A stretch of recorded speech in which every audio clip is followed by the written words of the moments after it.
Mass masters വോയിസിന്റെ ഇന്നത്തെ വീഡിയോയിലേക്ക് ഏവർക്കും സ്വാഗതം. ഇത് ഈ ചാനലിന്റെ രണ്ടാമത്തെ വീഡിയോയാണ്. ഇവിടെ ഘനരൂപങ്ങൾ അഥവാ സോളിഡ്സ് എന്ന ചാപ്റ്ററിൽ വളരെ ഗുണം ചെയ്യുന്ന ഫോർമുലകൾ കൃത്യമായി എഴുതാനും മാറിപ്പോവാതിരിക്കാനുമുള്ള വിദ്യകളാണ് അവതരിപ്പിക്കുന്നത്. നമുക്കൊന്ന് നോക്കാം. 3 ഫോർമുലകൾ പഠിച്ചുകൊണ്ട് ബാക്കി 5 ഫോർമുലകൾ എഴുതാൻ സാധിക്കുന്നു എന്നതാണ് ഇതിൻ്റെ പ്രത്യേകത. എങ്ങനെയൊന്ന് നോക്കാം.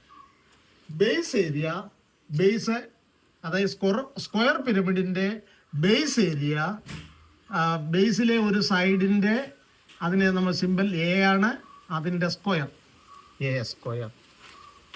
അടുത്തത് സ്ക്വയർ പിരമിഡിൻ്റെ lateral surface area, it is 2al. 2 കാണാതെ പഠിക്കുകയോ അല്ലെങ്കിൽ അതെങ്ങനെ ഉണ്ടാവുന്നു എന്ന് അറിഞ്ഞിട്ട് പഠിക്കുകയോ ചെയ്യാം. 2al. ഇനി വോളിയത്തിൻ്റെ ഫോർമുലയാണ് എഴുതേണ്ടത്. അതിൽ പിരമിഡിനെല്ലാം ഒരു 1/3 ഉണ്ടാവും. 1/3. പിന്നെ എ സ്ക്വയർ, ബേസിൻ്റെ ഏരിയ ആണ് അവിടെ വരുന്നത്, into height of the pyramid. അപ്പോൾ 1/3 എ സ്ക്വയർ എച്ച്. അടുത്തത് TS, ടോട്ടൽ സർഫസ് ഏരിയ അഥവാ ഉപരിതല വിസ്തീർണം. അതിൻ്റെ 2 ഭാഗം ചേർന്നാണത്. ഏത്? പാദവും പാർശ്വതലം അല്ലെങ്കിൽ ലാറ്ററൽ സർഫസ്. ഇതിൻ്റെ 2നെയും ഏരിയ ആഡ് ചെയ്യുന്നു.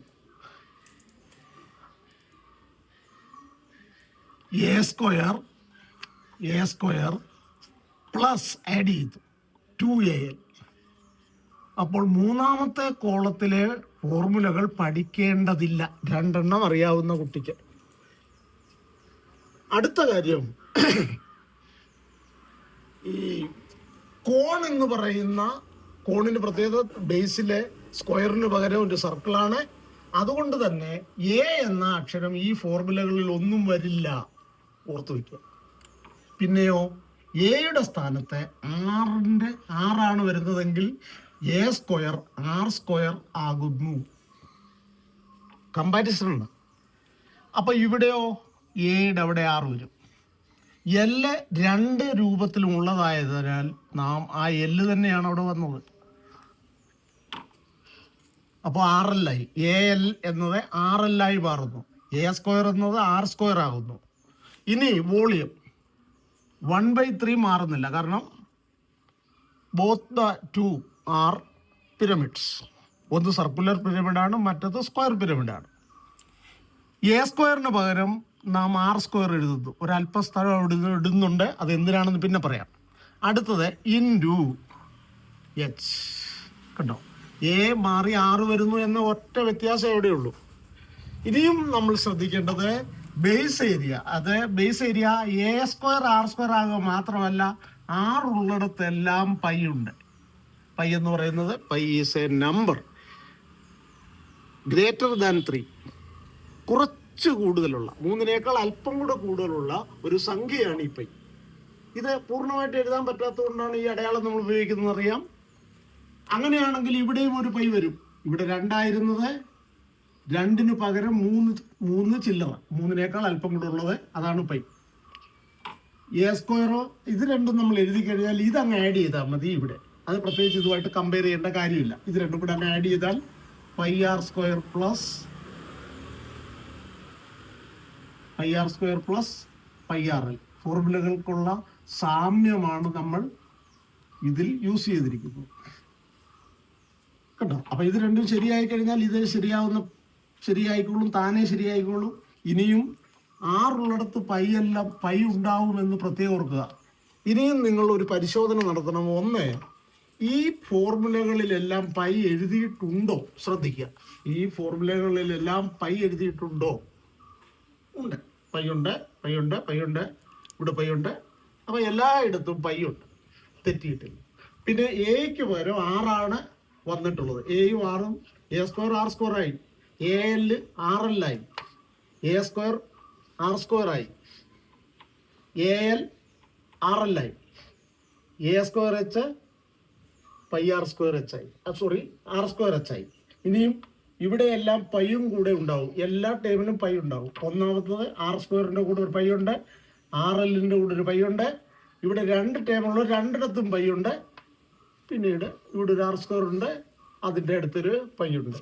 ഇതാണ് ഇതിന് തത്തുല്യമായ ഫോർമുല. മനസ്സിലായി കാണുമല്ലോ.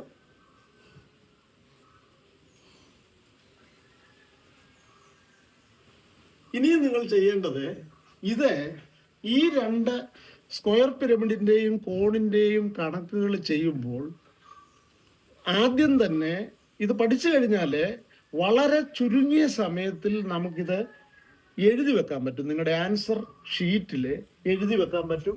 എഴുതി വെക്കുന്നത് പെൻസിൽ കൊണ്ടായിക്കോട്ടെ, എഴുതി വെക്കേണ്ടത് പെൻസിൽ കൊണ്ടായിക്കോട്ടെ. എന്തുകൊണ്ടെന്നാൽ അത് നമുക്ക് വേണ്ടെങ്കിൽ തുടച്ചു കളയാം, മായ്ച്ചു കളയാം, അല്ലെങ്കിൽ അവിടെ കിടന്നാലും ഒരു കുഴപ്പമൊന്നുമില്ല. ഫോർമുല എഴുതി വെച്ചിട്ട് മാത്രമേ കണക്ക് ചെയ്യാവൂ. ഫോർമുല തിരിഞ്ഞു പോകുന്നവരൊക്കെ ഫോർമുല എഴുതി വെച്ചിട്ട് ചെയ്യാം. അപ്പോൾ അതിന് ഒരുപാട് സമയം പോകും, ഒരിക്കലുമില്ല. ഇനിയും ഈ കോളമൊക്കെ വരച്ച് സമയം കളയുന്നതിന് പകരം അതിൻ്റെ ടൈറ്റിൽ വളരെ അതിൻ്റെ ഷോർട്ടായിട്ടുള്ള രീതിയിൽ എഴുതുക. ഒന്ന് ഇപ്പോൾ ബേസ് ഏരിയ ആണെങ്കിൽ ബി ഏത് എഴുതിയാൽ മതി. അടുത്തത് LS, അടുത്തത് TS, അടുത്തത് വോളിയം. സ്ക്വയർ പിരമിഡ് അത് നമ്മൾ പ്രത്യേകിച്ച് എഴുതേണ്ട ആവശ്യമില്ല. നമ്മൾ ആദ്യം പഠിക്കുന്ന സ്ക്വയർ പിരമിഡാണ്, അത് അണ്ടർസ്റ്റുഡ് ആയിട്ട് വയ്ക്കുക. ഫസ്റ്റിലെ കോളത്തിൽ വരുന്നത് A സ്ക്വയർ 2AL, പിന്നെ വോളിയം 1/3 A സ്ക്വയർ എച്ച്. ശ്രദ്ധിക്കേണ്ടത് രണ്ടെണ്ണം എഴുതി കഴിഞ്ഞാൽ മൂന്നാമത്തെ എഴുതാതെ വോളിയം എഴുതുക. ഇനിയും മൂന്നാമത്തെ എഴുതുക. ഇത് രണ്ടും ആഡ് ചെയ്തതാണ് A സ്ക്വയർ പ്ലസ് 2AL. അടുത്തത് ഇത് സ്ക്വയർ പിരമിഡാണ്, ഇതൊരു സ്ക്വയർ പിരമിഡാണ്, അതായത് സമീര സ്തൂപികയാണ്. സ്ക്വയർ പിരമിഡ് എഴുതിയില്ലെങ്കിലും കുഴപ്പമില്ല, നമുക്ക് ഓർമ്മ നിന്നാൽ മതി. ഈ ടൈറ്റിൽ തന്നെ എഴുതണമെന്നില്ല, അതൊക്കെ നമുക്ക് ഓർക്കാൻ പറ്റും പഠിച്ചു കഴിഞ്ഞാൽ. അടുത്തത് കോണിലേക്ക് നമ്മൾ രണ്ടാമത്തെ വരിയിലങ്ങ് എഴുതിയാൽ മതി. ഇതുപോലുള്ള ടൈറ്റിൽ എഴുതണമെന്നില്ല, പഠിച്ചു കഴിഞ്ഞാൽ പിന്നെ ഇത് ടൈറ്റിൽ എഴുതണമെന്നില്ല, നമുക്കത് ഇങ്ങനെ എഴുതിയാൽ മതി. ഇത്രയും മാത്രം എഴുതിയാൽ മതി. ആദ്യം എഴുതുന്നു സ്ക്വയർ പിരമിഡ് A സ്ക്വയർ ആണ് ഇവിടെ വരുന്നത്, ഇവിടെ 2AL ആണ്, ഇവിടെ 1/3 A സ്ക്വയർ എച്ച് ആണ്. ഇത് രണ്ടും ആഡ് ചെയ്ത് ഇവിടെ എഴുതുന്നു. അടുത്തത് A സ്ക്വയർ R സ്ക്വയർ ആവുന്നു, കൂടെ പൈ കാണും. AL RL ആവുന്നു, കൂടെ പൈ കാണും. അടുത്തത് ഇത് എഴുതാതെ 1/3, ഇവിടെ പൈ ഉണ്ടാവും, pi A square R square ആവുന്നു H.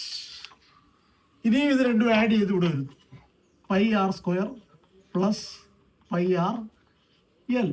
ഇതിങ്ങനെ തന്നെ ഇട്ട് ചെയ്താലും മതി. അതല്ലെങ്കിൽ ഇത് പൈയും ആറും പൈ ആർ ഇതിൻ്റെ കോമൺ ഫാക്ടറാണ്. അതുകൊണ്ട് pi R into R plus L, ബാക്കി ഇവിടെ വരുന്നത് ഒരു ആറും ഇവിടെ ഒരു എല്ലും ഉണ്ട്. അത് വേണമെന്ന് നിർബന്ധമൊന്നുമില്ല. ഇനിയും കണക്ക് ചെയ്യുമ്പോൾ ഇതിൻ്റെ ഉപയോഗം എങ്ങനെ സാധിക്കാമെന്നുള്ളത് പിന്നീട് അടുത്ത വീഡിയോയിൽ ചെയ്യുന്നതായിരിക്കും. അതുപോലെ തന്നെ ഇനിയും രണ്ട് സോളിഡ് കൂടെ ഉണ്ട്. അത് ഒന്ന് സ്പിയറും മറ്റൊന്ന് ഹെമിസ്പിയറുമാണ്. ഇവയ്ക്ക് ഒരേ സ്വഭാവമുള്ളതിനാൽ അടുത്ത വീഡിയോയിൽ അത് പറയുന്നതായിരിക്കും. ഇതേപോലെ തന്നെ നമുക്ക് കമ്പയർ ചെയ്യാം.